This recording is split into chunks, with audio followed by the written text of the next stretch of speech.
Welcome back. This is Kench1913, and we are Let's Playing King's Quest 6. Alright, so I kind of screwed up. I don't want to get the map yet. Let's come into Ali's bookstore. No, into his bookstore. Yeah, you want to come in here. Good day again. How may I help you? You want to come in here and you want to talk to this guy here. Good day, sir. Is there anything you can tell me about the land of the Green Isles? I'm sorry, but I have no time for idle conversation. We want to become friends with too this worried guy. about the princess.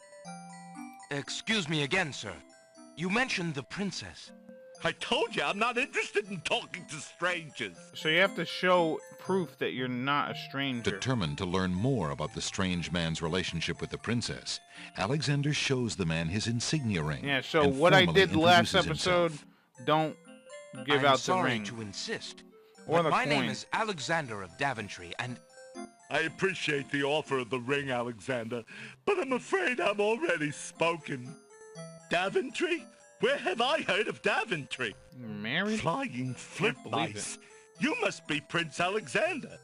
Casima told me about you when she arrived home. How came you here?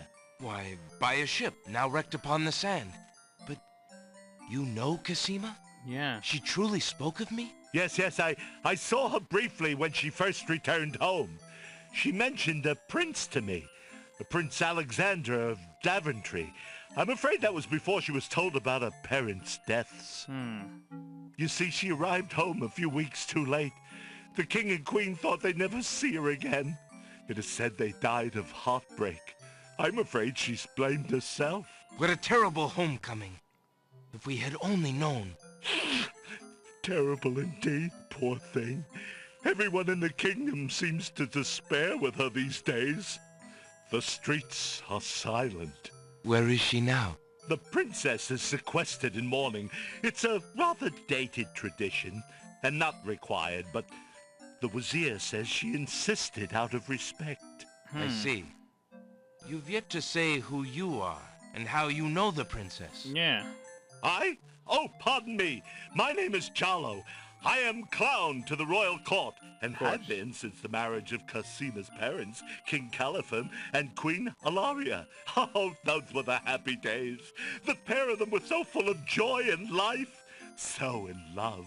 And Casima's birth.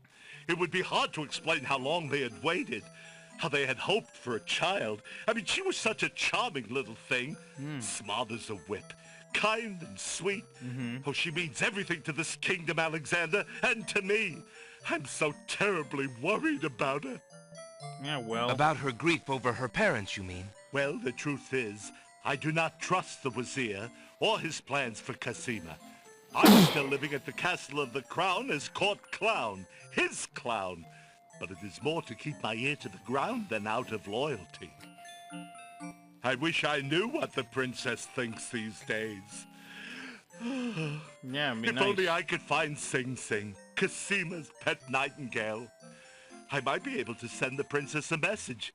As it is, I must wait for the end of her seclusion. Now I'm afraid I must hurry back to the castle. I'll try to return to the bookshop again later. Thank you for speaking with me, Jollo.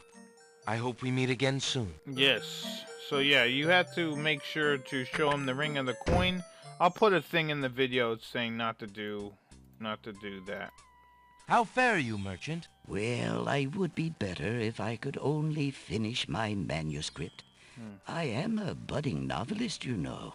Very nice. I don't really care. Can I see How much this for book? that book on the counter, merchant? It is a fine book, is it not?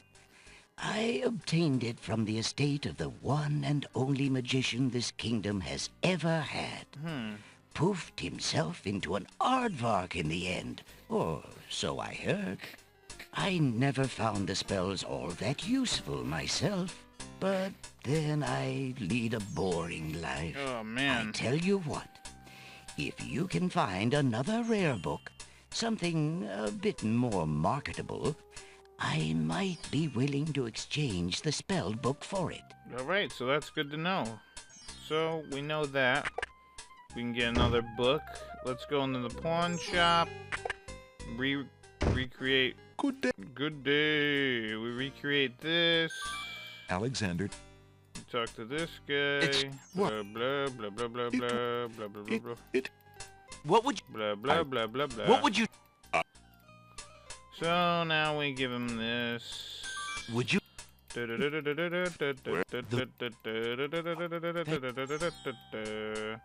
Now old man's gonna take his stuff. He's really... Suddenly, He's really a, the old man... He's really a magic man, which we'll find out more about him later. Several seconds later in the castle. We can just skip all this shit. And there we go. So let's talk. How fair... I could use more business, if the truth be known. Alright, yeah, well. So could I guess. I have this... Yeah, alright, so the coin, blah, blah, blah. Alexander... We're gonna take the Nightingale. We got ourselves some mint. We're gonna leave now. Alright, now we're pretty much where I was. Let's come over here. And as you can see, there's a bird over here. Let us use the Nightingale on the Nightingale. Alexander winds the mechanical nightingale and places it on the ground.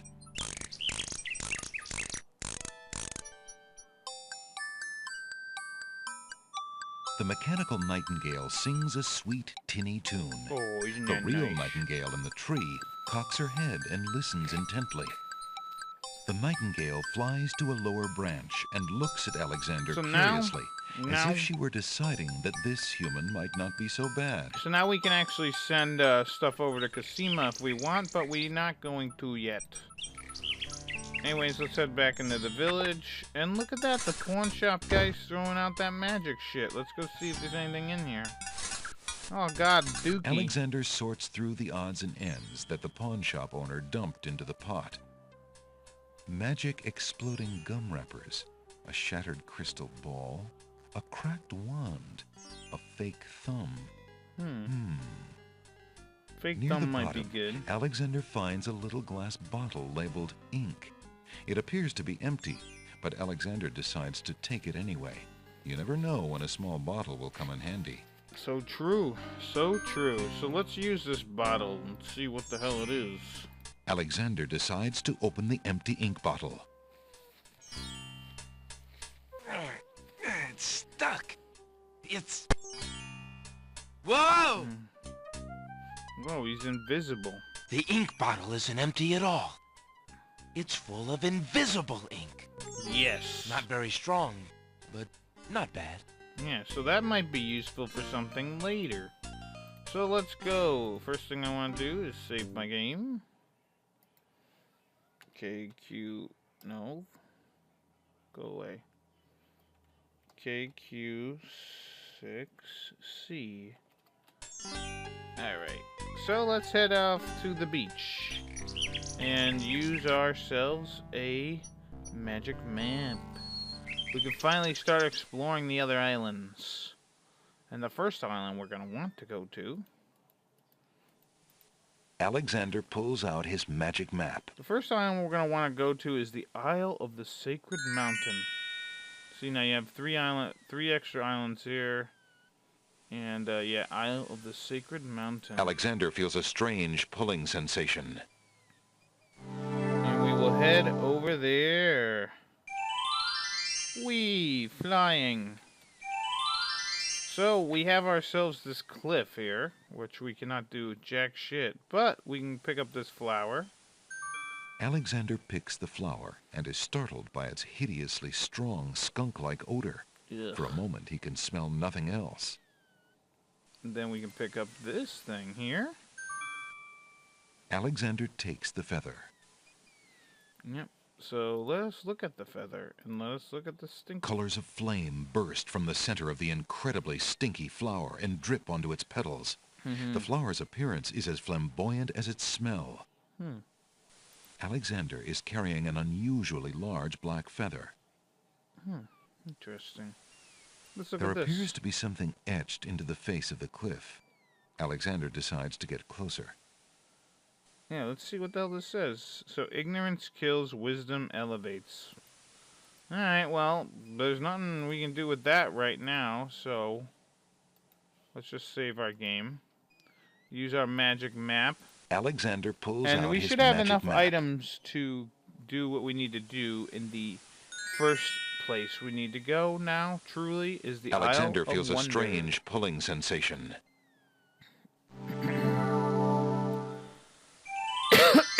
So yeah, don't ever try to go into the water, by the way, because you won't be able to do anything. Anyways, let's talk to this guy. Why aren't you asleep like the other oysters? Yeah. Oh, I'm so weary, but I can't sleep. I have a terrible ache in my mouth. Oyster bed, get it? What's wrong with your mouth? No offense, but it hurts too much to talk. What about if I read you a book? A really boring book. If you're having trouble sleeping, perhaps you'd like me to read to you. Hey, that would be great. Now be ready to take 2 dulcimers raised to the pearl degree out of of 40 this oyster's half-dulcimers, mouth. divided into equal parts by the third of a cackle of grouse geese, put over the result of 10 fine mackles, albeit God. small fine mackles, stretched over the total of 53 1/8 bottles of wild beast lard. Alexander sees nothing of interest. Ah, damn it. Yields a gilded minnow of precise measurements, 2,069 centidrills by 3,023 6/7 puns, not punts, as might be expected.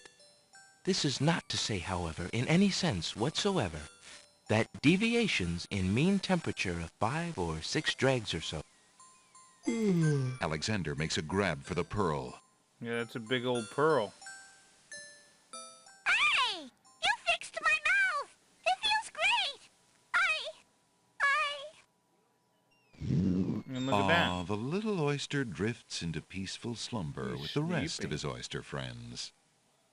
Yeah, so the oyster will only yawn 3 times.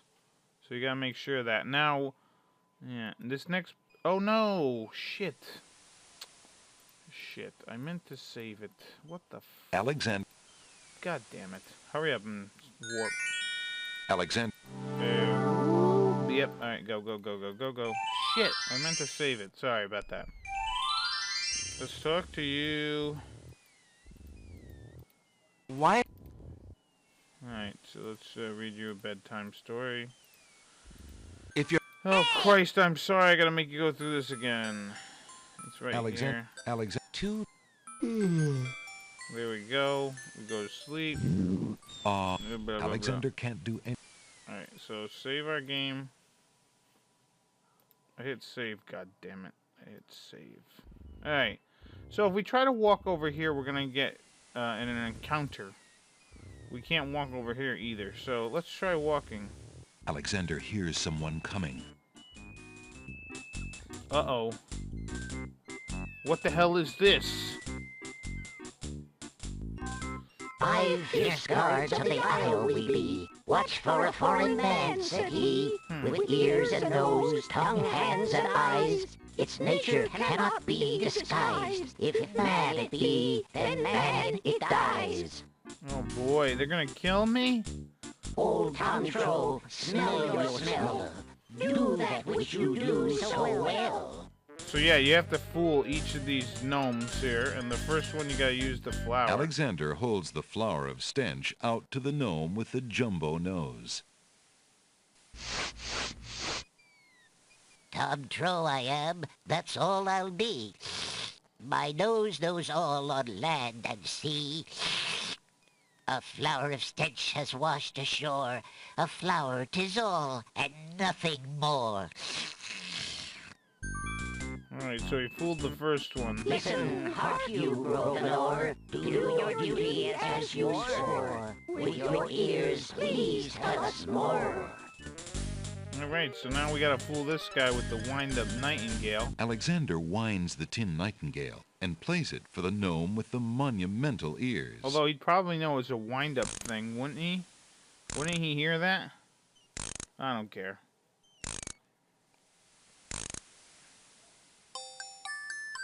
Now, if you don't have the items that you need, you can always leave and come back later.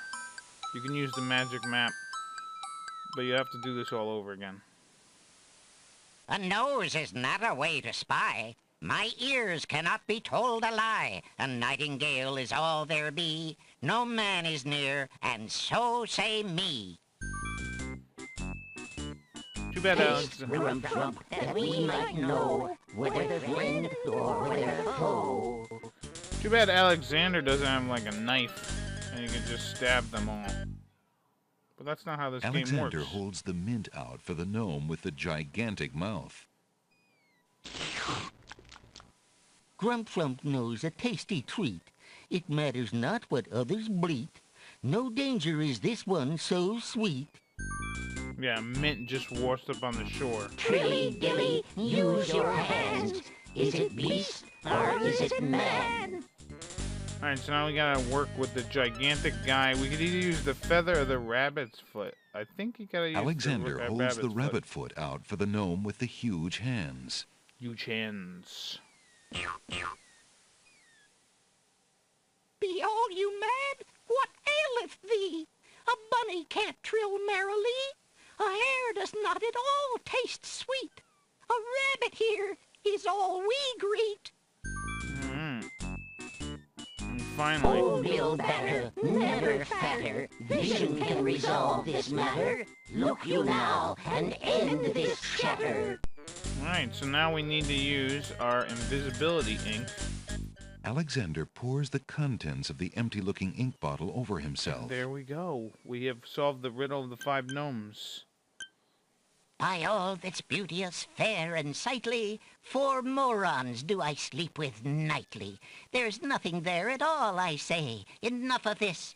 Let's now away. Alright, so we defeated the 5 gnomes. Yay! Now we can do whatever we want. Yay! Alexander did it. He's fooled the guards. Yippee skippy. So make sure to save your game. Because that can be tough. Especially if you don't know what the hell you're doing. Luckily, I know what I'm doing, sort of. Anyways, let's pick up this thing here. Alexander picks up the object floating in the water. It appears to be a string of letters. They say, "Where are you going?" Alexander decides to keep the odd sentence, even though it is incomplete. Incomplete sentence. Interesting. So let's go over here. We'll check out this place out, and we will check this thing out. Oh, look, it's a caterpillar. What do you think you're doing? I'm sorry. I didn't realize these books had an owner. I'm in need of a rare book. No owner? All books have owners, my good man. And this book owner, bookworm to you, wouldn't part with one of his books for anything. Isn't there something I can do for you to pay for the book? Yeah. Let's see. Do you have an itinerant clause? No. No. No clauses at all, I'm afraid. As an exception, you always should. Book humor. Don't mind oxymoron and diphthong. They're fairly limited grammatical principles, you know. Let's see. A marsh pig that does Texas? No. I don't have that either. No. I'm afraid not. A dangling participle? I'm fresh out. A purple fiddle whacker? No, I don't think so. Sorry. An idiosyncrasy, perhaps? Afraid not. Ha! Then what good are you? So yeah, we can't do anything right now because we don't have any of that shit that he wants. And don't worry about the spider, we'll be back. Let's leave now. And now let's head up into the swamp. And look at this. We got stuff here. A stick is stuck in the middle of the swamp. Stick in the mud. The fallen log has a good-sized knot or bump. A large tree stretches knotted limbs out over the swamp. Interesting. Part of the tree's trunk is shaped like the face of a dog. Why, it must be a dogwood tree. Yeah. Let's see, what the hell is this? Alexander takes a bottle of milk from the milkweed bush. Oh, that's what that is. Oh, whoa, whoa, whoa. Scary. Apparently, the dogwood tree doesn't like Alexander standing that close. I'm not worried. Its bark is worse than its bite. So, welcome to the garden. Unless Alexander is mistaken, those plants must be baby's tears. The babies tier wear bonnets. You got A colorful array of snapdragons. snapdragons stand guard to one side of the path. So let's look at this thing. Alexander takes a close look at the tomato in the ground. It appears to be darker than those on the vines. What are you staring at there, boy? Go away, you rootless thing, you! Yeah. Yep, that tomato is definitely rotten. Yeah, let's take it then. Because we can always use a rotten tomato. Hey, what do you think you're doing there? Get your hands off me! Hey! Alexander picks up rotten tomato and puts him away. One never knows when one will need a rotten tomato. Yeah. Maybe crush it with your foot. So, pretty much I'm going to stop here. And, actually, can we talk to you guys? Hello. Aren't you a bunch of fine-looking young plants? Apparently, the baby's tears haven't learned to talk yet. Interesting. Good day, tomato vines. Good morning. At least everything talks, sort of. But anyways, I'm going to stop the video here. In the next episode, we will continue on exploring the Isle of Wonder and all that good stuff. So this has been Genshin 1913. I'll see you later. Bye-bye.